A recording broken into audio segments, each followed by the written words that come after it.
Hello, I'm Bob Schieffer, and welcome to the CBS Evening News Online edition. Just ahead, an al-Qaeda chieftain with ties to bin Laden is captured in Pakistan. We'll have the details. Also, they may seem harmless enough, but why would many doctors ban video cameras from delivery rooms? And Brazilians are already known for their beauty, but that isn't stopping a cosmetic surgery boom in Brazil.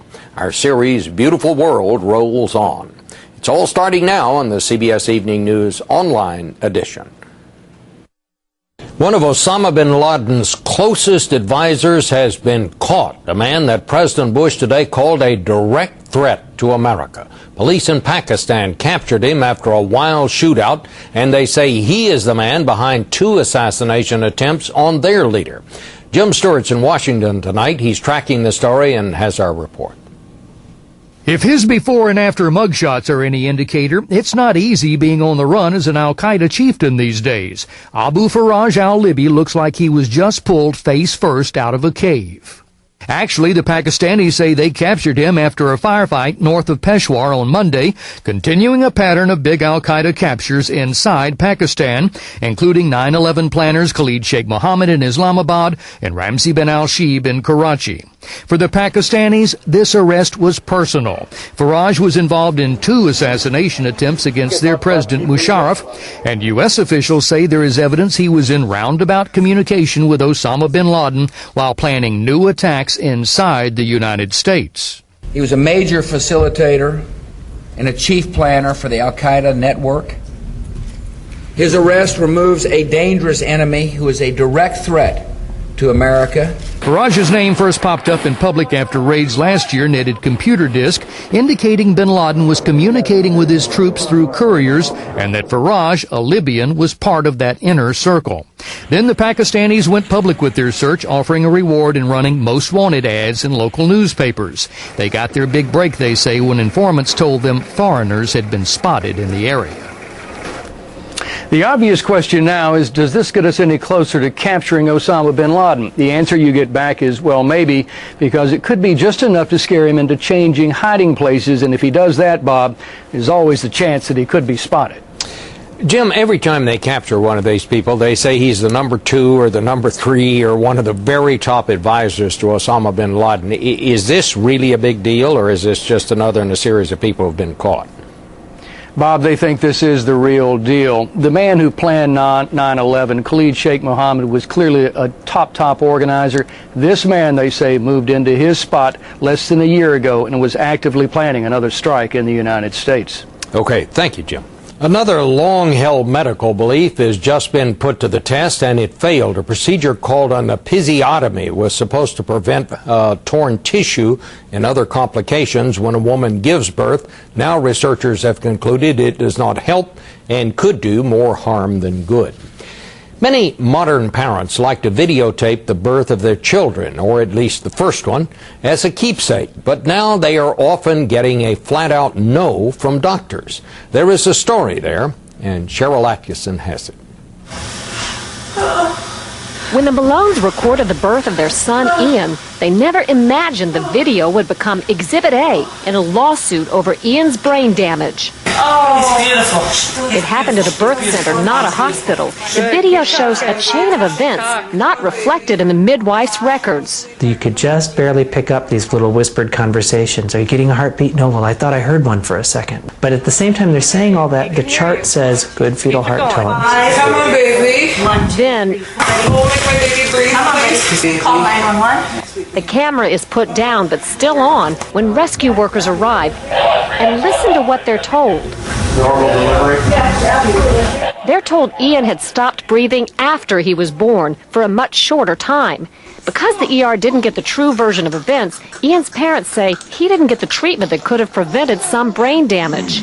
I think they were in such a state of trying to get their story organized that it really wasn't occurring to them that there was a videotape. The leading professional group for obstetricians has cautioned doctors about the potential liability of getting caught on tape, but nobody officially tracks how many doctors ban video. In one survey, it was 40%. Among younger doctors, more than half. You want to lift the baby up a little bit into the light. Dr. John Larson welcomes the camera lens. With 6,000 births under his belt, video has never been used against him, but he understands why colleagues might be wary, and even he puts the show on hold in dicey moments, telling the photographer to cut. But when you say hold on for a moment, are you worried about the distraction or the liability? I'm worried about the distraction. With the video as proof, the Malones won $2 million from the birth center. Ian survived just 4 years. You hear about this push to ban the use of video cameras, and that would be 2 steps backwards. It'd actually make things harder on the next family that's going to walk in our shoes. Banning video isn't popular among parents seeking once-in-a-lifetime family memorabilia. But for some, video's value is more than just sentimental. Cheryl Atkinson, CBS News, Washington. And finally tonight, yet another chapter of Beautiful World, our series on the world mania for cosmetic surgery. Tonight we answer the question, where has a spiritual necessity caused a nationwide shortage of silicone? Trish Regan got the answer, and here it is. Tall, tan, young, and lovely as she is, even the girl from Ipanema is getting a little extra help these days. When'd you get done? My breasts. 32-year-old Vanessa Nunez wasn't happy with her looks. I was looking like a girl, I was feeling like a girl, and now, right after actually leaving the clinic, I felt different already. Something like, okay, people are looking now. I like it. More and more Brazilians, long recognized as some of the most beautiful people in the world, are willing to go under the knife to become even more beautiful. In the last 5 years, the number of plastic surgeries performed in Brazil has more than doubled. Breast and even buttocks augmentations, typically right before the country's annual carnival, have become so popular that there's often a shortage of silicone, causing some to dub the country's annual party the Silicone Carnival. Meanwhile, Miss Brazil 2001 has freely admitted to having 23 cosmetic procedures, including liposuction, breast implants, and silicone for her cheeks and jaw, all before the ripe old age of 22. One of the reasons for all the plastic surgery in Brazil is that it's hot here year-round, so people spend a lot of time outdoors at the beach, and there's pressure to look good.